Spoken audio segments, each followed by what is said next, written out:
Christmas came early, so the NBA has released its schedule, and like usual, our eyes go directly to Christmas Day games. Right off the bat, the primetime game is no doubt pretty amazing with the Lakers and Nets facing off. Let's hope, fingers crossed, they are healthy for Christmas Day because we've got old teammates playing old teammates all over the place.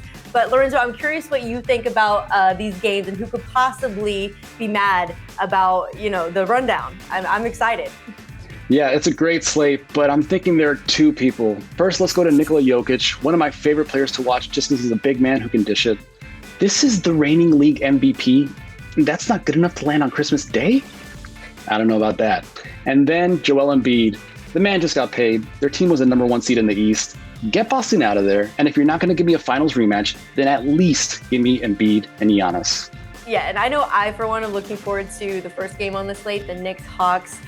Fans at MSG have been practicing their Trae Young slander for a while now, and you know that the Knicks are going to be on a revenge run after getting ousted in the first round of the playoffs by the Hawks, so it's going to be fun. And speaking of NBA drama, we are going to be moving on to our second thing, which is KD and Dre air it out. So Draymond Green and Kevin Durant sat down for a one-on-one interview with Bleacher Report.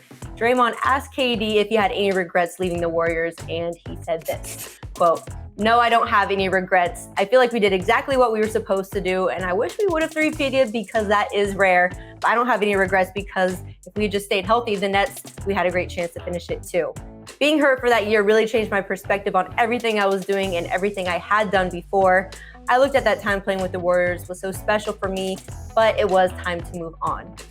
As much crap as KD does get on social media, he does seem very genuine with this when I watched the clip.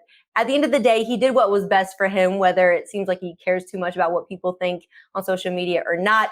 He did what he had to do, which was best for him. It was his time to go. Yeah, to me, this is a different KD. He seems totally at peace with the decisions he's made in his career in a way that ignores all that hate that you're talking about, Mac. Yeah. And as much as he may be concerned about public perception, I'm just really happy to see him being entirely comfortable in talking about this. And it makes me think maybe we need to see more athletes interviewing athletes like this because it was so revealing. Yeah, and KD, Lorenzo, as you know, is famous for his past actions on Twitter, but for our last thing this week, it's on an entirely different level for Twitter. So for our thing number 3, we've got Twitter takedown. The Mets are not looking too hot right now, Lorenzo, and look to be falling out of the NL East race after being in first place for most of the season. But Mets owner Steve Cohen voiced his frustration on Twitter this week by saying, quote, "It's hard to understand how professional hitters can be this unproductive.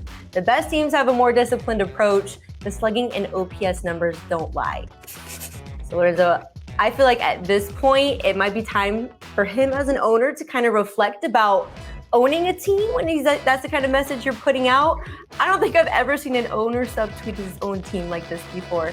Yeah, this is something. Well, let's just go back to that first line. He says it's hard to understand. Well, yeah, Steve, that's because you don't understand.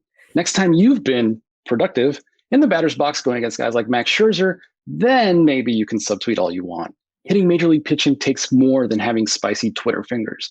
Your lack of awareness, Steve, on how this all works, to quote some new MLB owner, don't lie. Yeah, and I asked Andrew McCutchen earlier in the season what it was like to hit a 100-mile-per-hour fastball, and he says it was like turning around to catch a ball with the lights off, if you can imagine, just in case anyone wants to know what it's like being a professional hitter. So what you're saying, Mac, is we'd swing and we'd miss. Yeah, exactly. Hey, sports fans, if you want to watch more sports seriously, be sure to check out these clips right here. And make sure you're subscribed to the channel to see all the great content from us here at USA Today Sports.